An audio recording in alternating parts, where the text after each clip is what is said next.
Dios les bendiga, hermanos. ¿Cómo están hoy? ¿Cuánto nos gozamos en la alabanza? Adorarle a nuestro Dios. A eso hemos venido, ¿verdad? Adorarle, a cumplir el propósito por el cual estamos aquí. Así es que tratemos de no irnos como llegamos, hermanos. Hay que agarrar lo que Dios nos ha dado, ¿verdad? Sus bendiciones. Y hay que poner de nuestra parte también. Bueno, pues vamos a la palabra de Dios. Los invito a que abran sus Biblias en el Evangelio de San Juan. Vamos a leer en el capítulo 9. Vamos a empezar desde el versículo 1 al 12. Y el tema se llama Jesús sana a un ciego de nacimiento.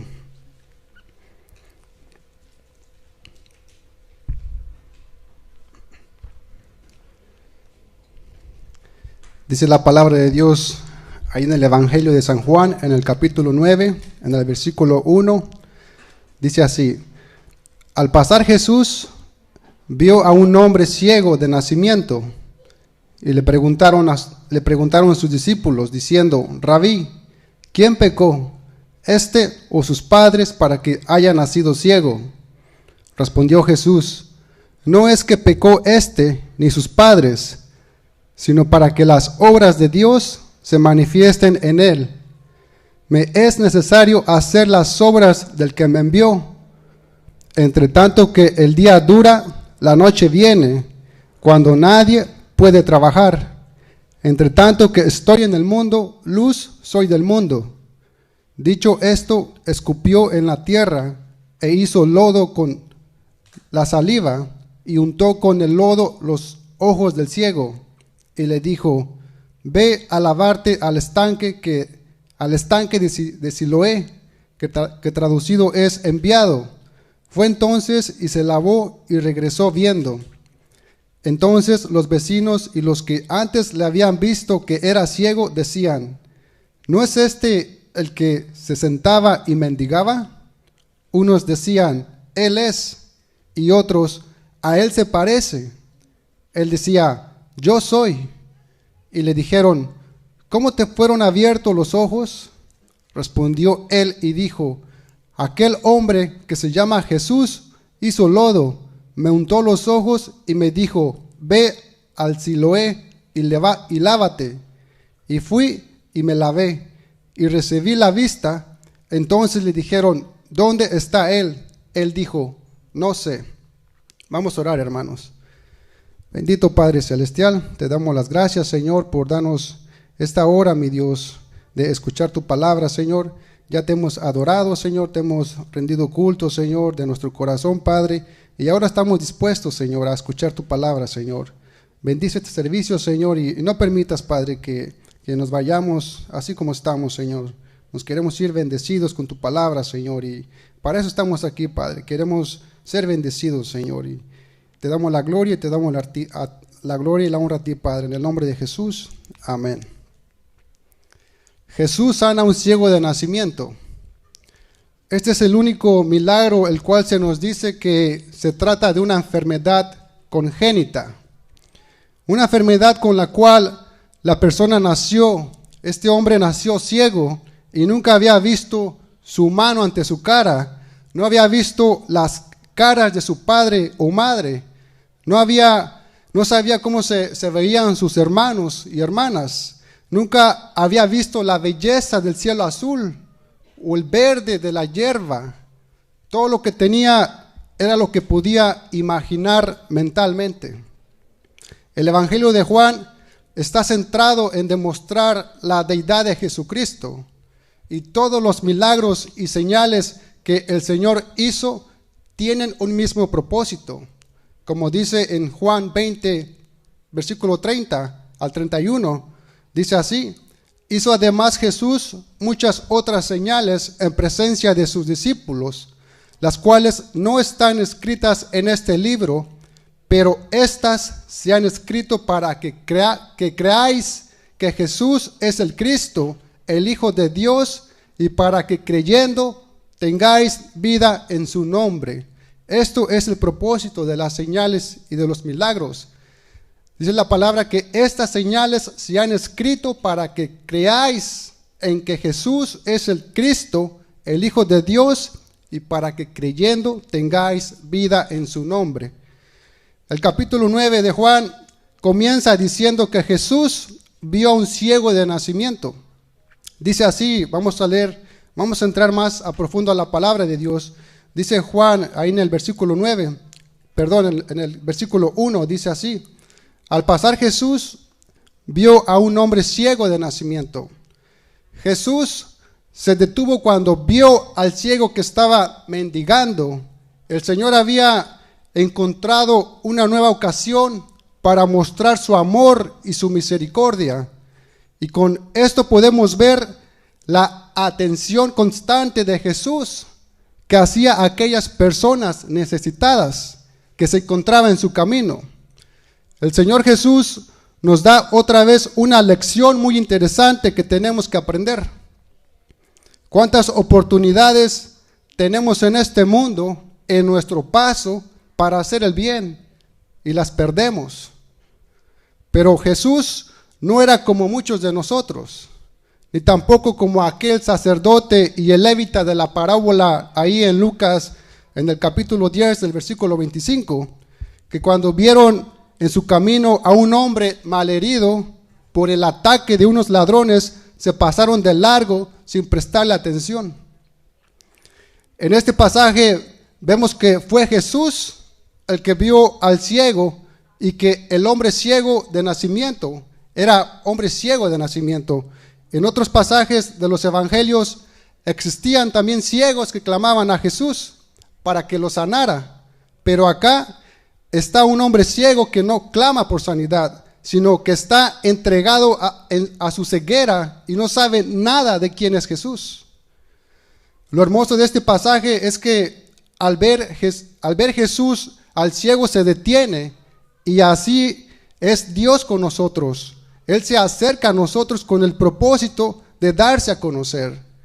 La iniciativa partió de Jesús y no del ciego. En Lucas 18, 35 al 43, hay un ciego que clama a Jesús por sanidad, pero acá hay un ciego que no tenía ninguna esperanza, porque ignoraba totalmente quién era Jesús. Así hay muchos en el mundo que viven sin esperanza, porque no conocen a Jesús. Por eso hoy en día hay muchas religiones y sectas que no reconocen la deidad de Jesucristo.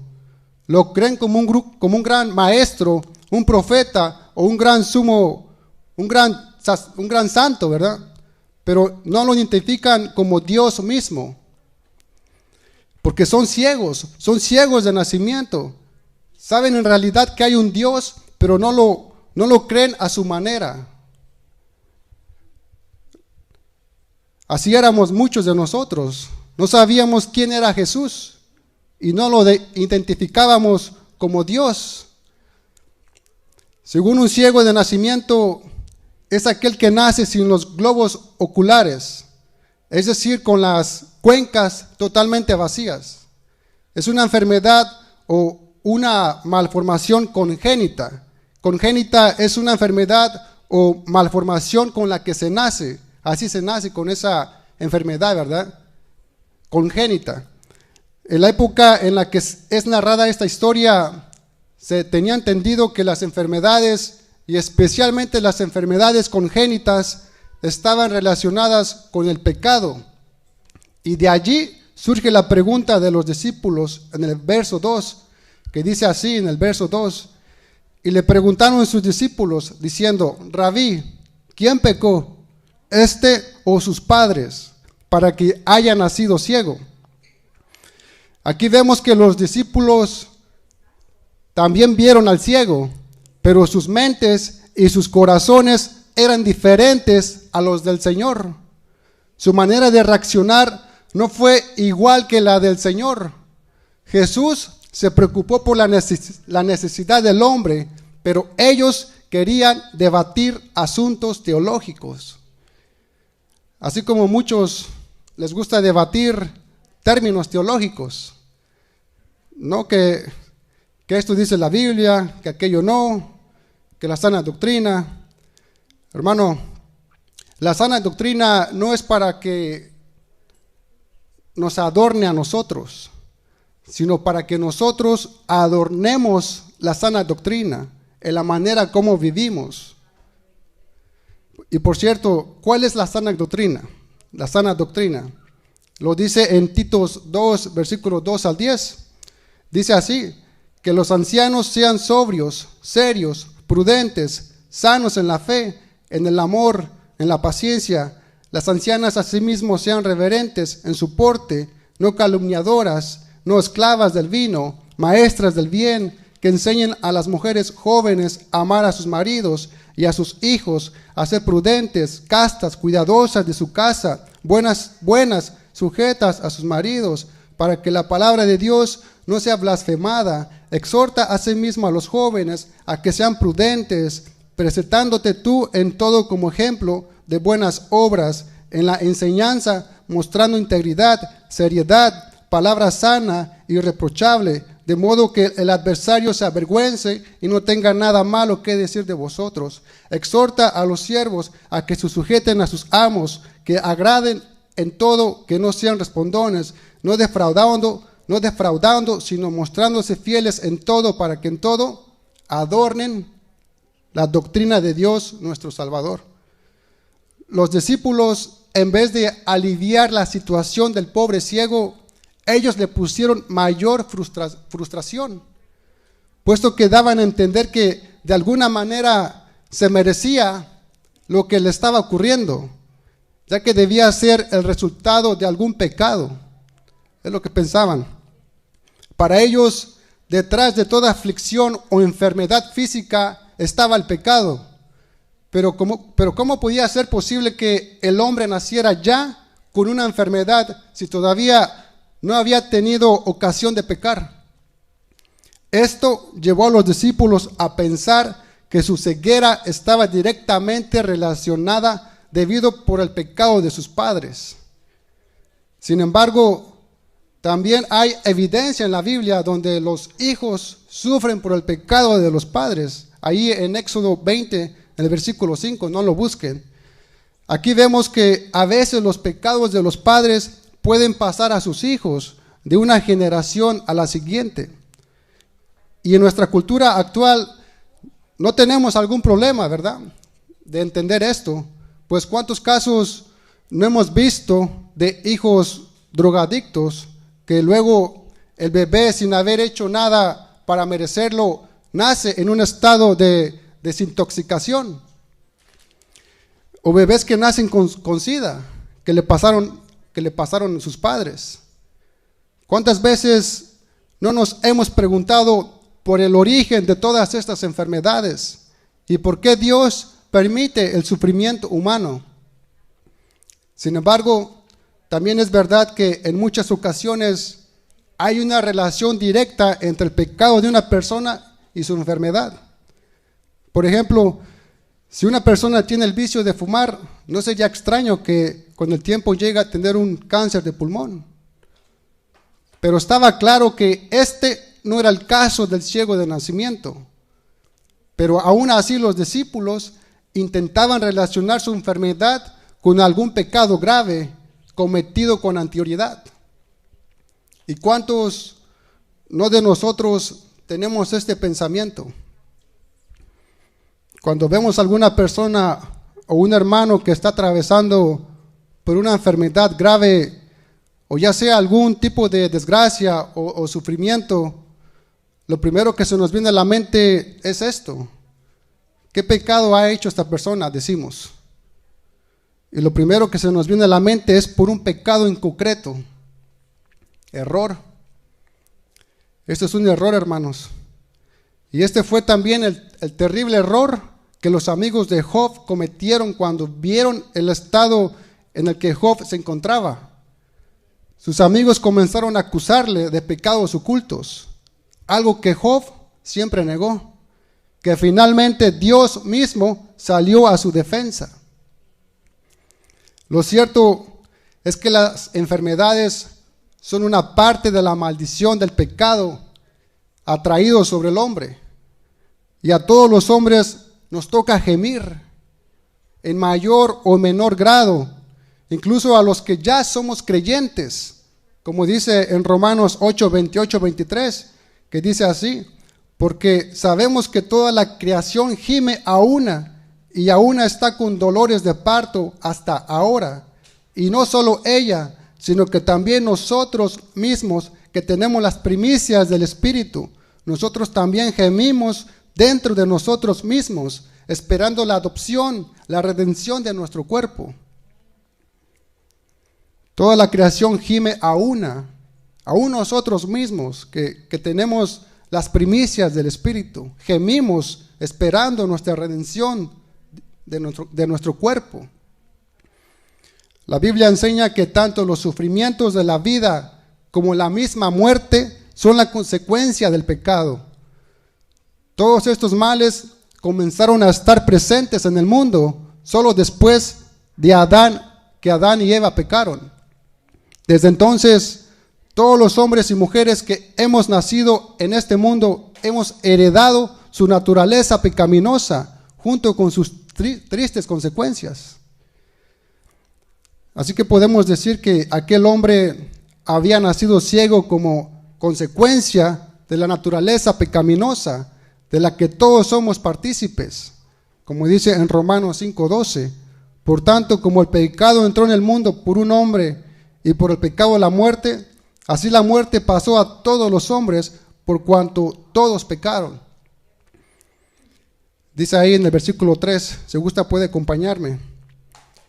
En Juan 9:3 dice así: respondió Jesús: no es que pecó éste ni sus padres, sino para que las obras de Dios se manifiesten en él. Jesús dijo que este hombre había nacido ciego para que las obras de Dios puedan manifestarse en él. ¿Y cómo las obras de Dios pueden manifestarse en un ciego? ¿Cómo Dios revela su obra en los corazones y en las vidas de la gente que está enferma y sufriendo? ¿Acaso Dios hace que la gente se enferme para curarla? Podríamos pensar que Dios había impuesto la ceguera a este hombre con el propósito de ofrecerse una oportunidad para sanarlo. No deberíamos pensar de esta manera, porque todas las enfermedades son las consecuencias de la caída del hombre, y todos los hombres estamos expuestos a ella, porque todos somos pecadores. Así que ya sabemos por qué nos enfermamos, ¿verdad? La tragedia del hombre ciego había venido como consecuencia de la caída del hombre, pero el Señor iba a aprovechar esta situación para mostrar lo que Dios puede y quiere hacer a favor del hombre, y no solo de aquel ciego, sino de toda la humanidad. Dios puede usar lo que aparenta ser una desgracia para traer gloria a su nombre. Y esto debe ser recordado por todos los que sufren de penosas enfermedades, porque Dios siempre puede hacer que su nombre sea glorificado en cada circunstancia de nuestras vidas, si le dejamos, claro. Dice así en el versículo 4: me es necesario hacer las obras del que me envió, entre tanto que el día dura, la noche viene, cuando nadie puede trabajar. Mientras los discípulos buscaban la razón por qué aquel hombre había nacido enfermo, el Señor miraba como una oportunidad de oro para manifestar las obras de Dios. Pero notemos que no solamente iba a manifestar la obra de Dios, sino que también iba a enseñar una lección muy importante a los discípulos. Les iba a enseñar a aprovechar todas las oportunidades de servicio a Dios que se nos presentan en la vida. Les iba a hacer notar la urgencia de la obra de Dios en nuestro entorno. La frase que dice, entre tanto que el día dura, conlleva un sentido de urgencia. Se refiere al tiempo breve. El Señor sabía muy bien que su ministerio terrenal duraría un poco más de 3 años, muy poco tiempo.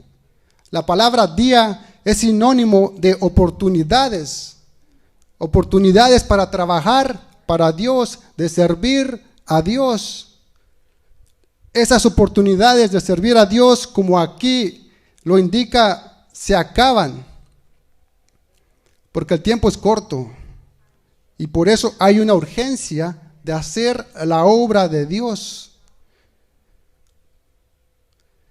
La obra de Dios no es volverte en una persona religiosa, por cierto. La obra de Dios empieza con nuestro Jerusalén, ¿verdad? Sino de tratar de no dejar pasar ninguna oportunidad que Dios te da. Esa es la obra de Dios, tratar de servir a Dios en cada oportunidad que tenemos. Porque llegaría la noche, como dice aquí en el versículo 4, la noche viene cuando nadie puede trabajar. La noche indica un periodo de oportunidades cerrado. En otro sentido, se nos dice que debemos utilizar bien nuestra vida para la gloria de Dios, en tanto que el día dura. Porque en el sepulcro al cual todos nos encaminamos apresuradamente, no hay tareas más que cumplir. La noche se acerca y jamás podremos recuperar las oportunidades perdidas. Hay creyentes en la vida que van sin saber cuál es la obra que el Señor les ha dado para hacer. No tienen una meta, no tienen un propósito en su vida. Simplemente pasar los días lo mejor que se pueda y dejar pasar las oportunidades.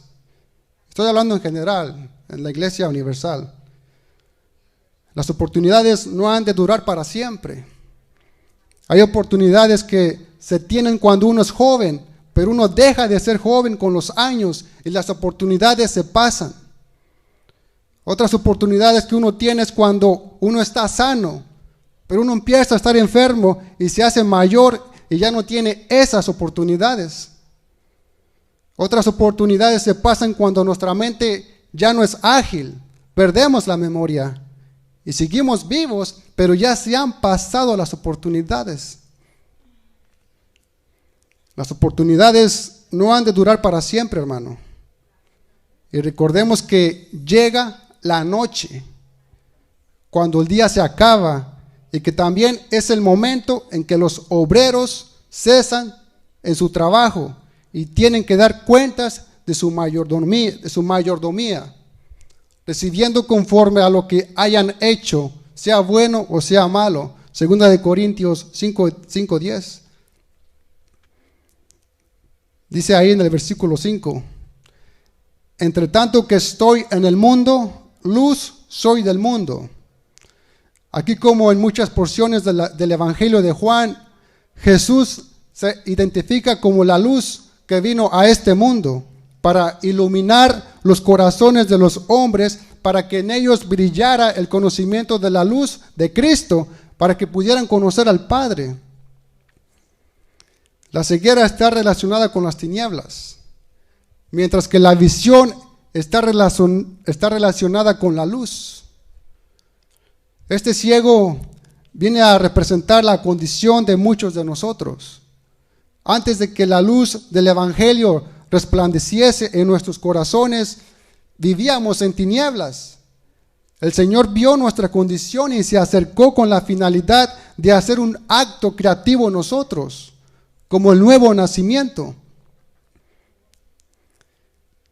Dice ahí en el versículo 6 al 7, dice: dicho esto, escupió en tierra e hizo lodo con la saliva y untó con el lodo los ojos del ciego y le dijo: ve a lavarte en el estanque de Siloé, que traducido es enviado. Fue entonces y se lavó y regresó viendo. En este milagro Jesús tomó la iniciativa. El hombre ciego no vino a Jesús a pedir ser sanado. Jesús se acercó a él. Sin embargo, si esperaba que el ciego respondiera con fe al decirle: ve a lavarte al estanque de Siloé, y por fe el ciego fue entonces y se lavó y regresó viendo. Este fue un milagro completamente único en las Escrituras, donde desde Génesis hasta Juan ningún profeta, sacerdote o apóstol dio sanidad a ojos sin vista. Pero Jesús hizo este tipo de sanidad más que cualquier otros milagros. Al dar sanidad a ojos ciegos, muestra que Jesús es Dios, como dice ahí en el Salmo 146:8, que dice así: Jehová abre los ojos a los ciegos, Jehová levanta a los caídos, Jehová ama a los justos. Abrir los ojos a los ciegos era un trabajo específico del Mesías, como dice en Isaías 35:5. Entonces los ojos de los ciegos serán abiertos y los oídos de los sordos se abrirán. Este milagro era otra credencial más de que Jesús era el Mesías prometido. Isaías 29:18, que dice: en aquel tiempo los sordos oirán las palabras del libro y los ojos de los ciegos verán en medio de la oscuridad y de las tinieblas. Pero ¿por qué el Señor escupió en tierra e hizo lodo con la saliva para sanar al ciego? Quizás Jesús estaba utilizando tierra del piso y lodo para restaurar la vista del ciego, que tal vez pudiera tener alguna relación con la formación original del hombre, tal como en Génesis. En ese caso, el Señor estaría restaurando su obra estropeada. Una pregunta: ¿a cuántos de nosotros nos agradaría que nos untaran en los ojos lodo hecho con saliva? Estoy seguro que algunos se opondrían, ¿verdad? También algunos se opondrían al ver cómo Jesús hizo este milagro y dirían que es ofensivo, inadecuado o hasta dañino untar lodo con saliva en los ojos a alguien. Así de la misma manera, hermano, algunos sienten que el evangelio es ofensivo. Y es cierto que ofende la soberbia del hombre, así como la sabiduría humana. Pero así agradó a Dios salvar a los creyentes por la locura de la predicación. Así como miramos cosas, podríamos decir en signos de interrogación ridículas, ¿verdad? Pero así a Dios es como obra. Primera de Corintios 1:21. Por la locura Dios nos salva, ¿verdad? No lo lee, lo busca en su casa. De la misma manera, algunos sienten que el evangelio es inadecuado. Algunos sienten que el evangelio es dañino. Pero el evangelio cambia nuestra vida para lo bueno, para lo puro y no para lo perverso. Dicho esto, el lodo y la saliva, los medios usados aquí en sí mismo carecían de todo poder curativo. Donde radicaba el poder era en la palabra del Señor y en la obediencia de ella. Esta es la verdadera fe, cuando confiamos en lo que Dios ha dicho y actuamos en consecuencia. Tampoco el agua del estanque de Siloé poseía ninguna virtud curativa, pero tener que ir hasta allí sirvió para poner a prueba la fe del ciego. Algunos han de recordar la historia de Naamán. Algo similar había ocurrido con Naamán, al que el profeta Eliseo había mandado a lavarse 7 veces en el río Jordán.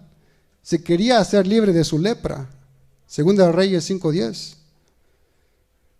Si el ciego conocía esta historia, tal vez su recuerdo sirvió para animarle y hacer lo que ahora le mandaba a Jesús. Aunque seguramente lo que más le animó fue lo que había oído decir a Jesús acerca de para qué su enfermedad iba a servir, para que las obras de Dios se manifestaran en él. Juan 9:3, lo acabamos de leer. Y sin lugar a dudas, esta sería la primera vez que aquel hombre oía a alguien hablar de su enfermedad en estos términos, porque a lo que estaría acostumbrado este hombre ciego sería a comentarios como los de los discípulos, que cuando lo vieron, o a que la gente le tratara con cierto desprecio.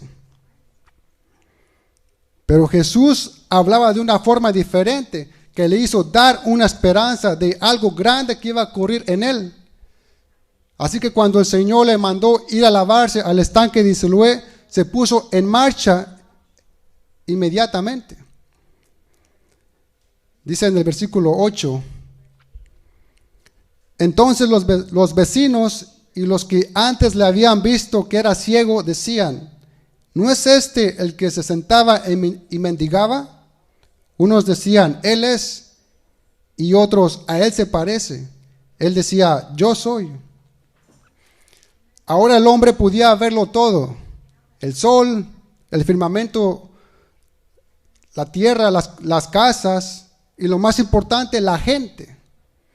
Parece que el ciego curado regresó a su casa directamente desde el estanque donde recibió la vista. Es natural que haya querido mostrarse a los familiares y vecinos donde moraba.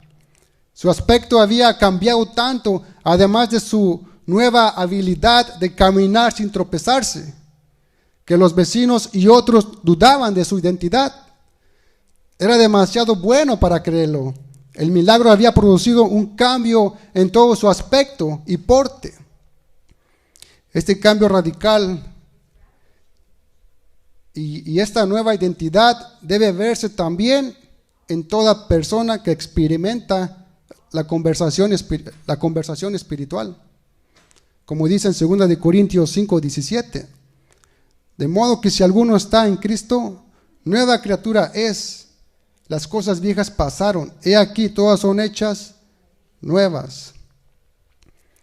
Se sabe que aquellos cuyos ojos son abiertos y sus corazones limpiados por la gracia son las mismas personas, pero de carácter completamente diferente, y viven como monumentos de gloria para el Rey y recomiendan su gracia a todos los que desean la misma salvación. ¿Cuántos hacemos de esto, verdad? Hacemos esto, hablamos de nuestro Señor. Notamos que los vecinos se acordaban del ciego más por ser mendigo que por faltarle la vista. Ya no estaría sentado más para mendigar. Jesús lo había librado de su esclavitud y de la dependencia de las limosnas de otros. La gente discutía si era el mismo que se sentaba y mendigaba. El hecho de que nunca jamás en toda la historia se conoció un solo caso de un ciego que hubiera sido sanado. A que algunos dudarían que no fuera en su tiempo, ¿verdad? De que un hombre ciego pudiera ver, que pudiera. Pero ellos no tomaban en cuenta que para Dios no hay nada imposible. Dice en el versículo 9, en el versículo 10, y le dijeron, ¿cómo te fueron abiertos los ojos? Respondió él y dijo, aquel hombre que se llama Jesús hizo lodo, me untó los ojos y me dijo, ve al Siloé y lávate. Y fui y me lavé y recibí la vista. No hay ninguna prueba de que el hombre ciego le reconociera más que como un hombre llamado Jesús. Él no conocía al Señor, solamente por su nombre. Él no sabía quién era Jesús, solo había escuchado su nombre. Dice en el versículo 12, entonces le dijeron, ¿dónde está él? Él dijo, no sé. En el 13, llevaron ante los fariseos al que había sido ciego. El hombre fue llevado ante un grupo de fariseos, estos líderes religiosos, enfurecidos ante el hecho de que Jesús había vuelto a violar las normas sabáticas, y todavía más por su creciente influencia entre el pueblo. Trataban ellos de descreditar el milagro. Dice en el versículo 14, era día de reposo cuando Jesús había hecho el lodo y le había abierto los ojos. Volvieron pues a preguntarle también los fariseos cómo había recibido la vista. Él les dijo, me puso lodo sobre los ojos y me lavé y veo. Dice en el 16, entonces algunos de los fariseos decían, ese hombre no procede de Dios, porque no guarda el día de reposo. Otros decían, ¿cómo puede un hombre pecador hacer estas señales? Y había disensión entre ellos. Vemos que se había hecho una buena obra para ayudar a un pobre incapacitado. Se había eliminado una grave dolencia corporal. Se había llevado a cabo una tremenda obra misericordiosa. Pero los enemigos de Cristo, ciegos de corazón, eran incapaces de percibir belleza alguna en ese acto. Lo consideraron un quebrantamiento del cuarto mandamiento. Aquellos que presumían de sabios malinterpretaban por completo la función del día de reposo. No veían que fue hecho para el hombre y para el bien de su cuerpo, mente y alma. No cabe duda que era un día que se debía diferenciar de los demás y que era preciso santificarlo cuidadosamente y guardarlo. Pero esa santificación nunca tuvo el propósito de excluir las obras de misericordia necesarias. Curar a un hombre enfermo no era quebrantar el día de reposo. Lo único que hacían los judíos al censurar el acto de nuestro Señor era demostrar el desconocimiento de su propia ley. Dice ahí en el versículo 17, entonces volvieron a decirle al ciego, ¿qué dices tú del que te abrió los ojos? Y él dijo que es profeta. Al decir es profeta demuestra el desarrollo de la fe del hombre que fue sanado. Su fe iba incrementando. Dice en el versículo 18, pero los judíos no creían que él había sido ciego y que había recibido la vista hasta que llamaron a los padres del que había recibido la vista. En el 19 dice, y les preguntaron diciendo, ¿es este vuestro hijo el que vosotros decís que nació ciego? ¿Cómo pues ve ahora?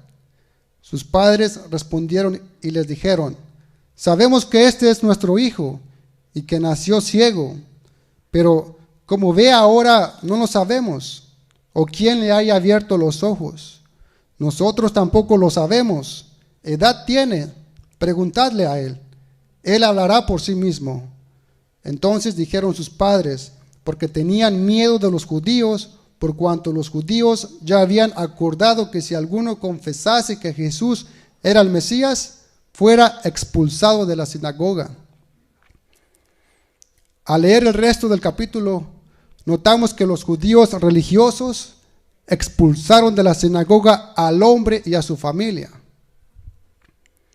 Dice en el versículo 35, oyó Jesús que le habían expulsado y hallándole le dijo, ¿crees tú en el Hijo de Dios? Jesús, el buen pastor, se interesa no solo por el cuerpo, sino también por el alma de aquellos los cuales salva. De modo que, habiendo oído que habían expulsado a este hombre de la sinagoga, el Señor va, lo busca y lo encuentra. Una vez encontrado, Jesús le pregunta, ¿crees tú en el Hijo del Hombre? El contexto indica claramente que la expresión creer indica verdadera fe. En otras palabras, le estaba preguntando, ¿confías totalmente para vida y muerte en el Hijo del Hombre? ¿Confías en Él y te entregas totalmente a Él respecto al presente y al futuro? Tanto para tus necesidades materiales como para las espirituales. Dice en el versículo 36. Respondió él y dijo, ¿quién es, Señor? Dímelo para que crea en Él. ¿Sabía él quién era Jesús? Claro que no. Este hombre no sabía quién era Jesús. Y dice en el versículo 37, le dijo Jesús, pues le has visto, y el que habla contigo, Él es. Y él dijo, creo, Señor, y le adoró. Dijo Jesús, para juicio he venido yo a este mundo, para los que no ven, vean, y los que ven sean cegados. Dice el 40. Entonces algunos de los fariseos que estaban con él al oír esto, le dijeron: ¿acaso nosotros somos también ciegos? Dice en el 41. Jesús le respondió: si fuerais ciegos, no tendráis pecado, mas ahora porque dices, vemos, vuestro pecado permanece. Puede ponerse de pie, por favor, hermano.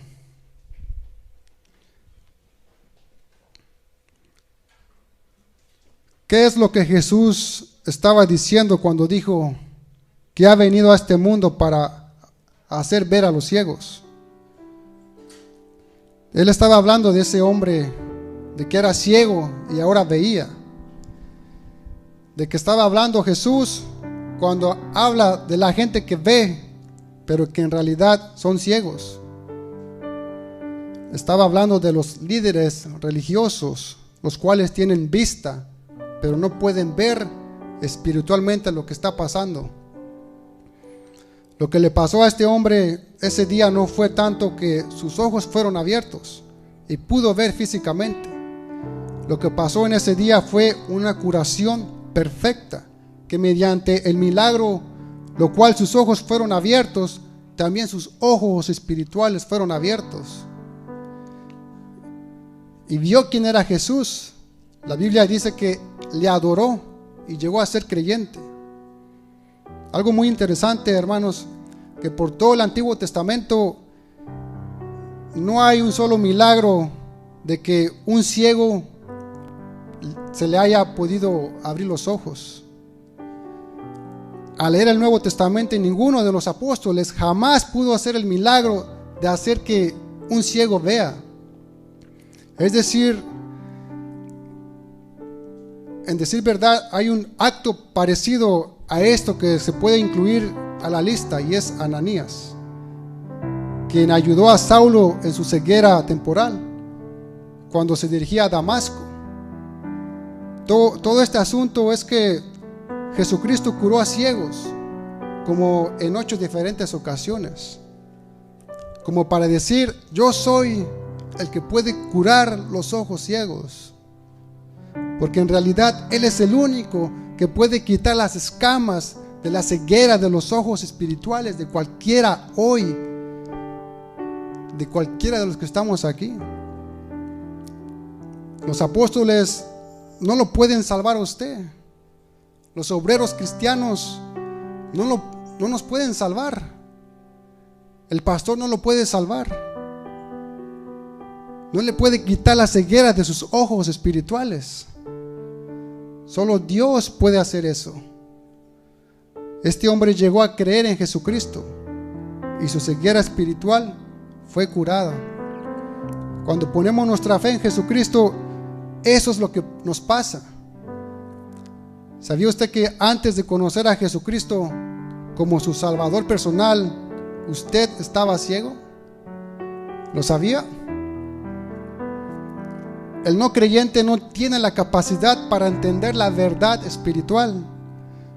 Un sistema tiene una parte cerrada de su sistema que no lo hace comprender. Y mientras usted no se convierta a Cristo, usted no puede comprender la verdad espiritual. Cuando uno nace en este mundo, nace sin vista espiritual. Y mientras Jesucristo no le dé vista espiritual, usted no puede ver, no puede convertirse en creyente. Cuando se convierte en creyente, usted comienza a comprender la verdad. Y Dios le da capacidad. Dios le da la capacidad. Él es el único que puede hacerlo y darle la capacidad de ver la vida como se supone que debe ser vista con los ojos de un hijo o una hija de Dios que ha nacido de nuevo. La pregunta es esta: ¿está usted ciego? ¿Está usted ciego? Y no me refiero a sus ojos físicos, sino a sus ojos espirituales. ¿Ve usted la prioridad de Jesús en su vida y en este mundo? ¿Entiende las Escrituras y su importancia? Están anhelando llegar a un lugar en el cielo en donde usted va a pasar una eternidad con el Dios Todopoderoso. Todo eso, hermano, es ser parte de ser creyente.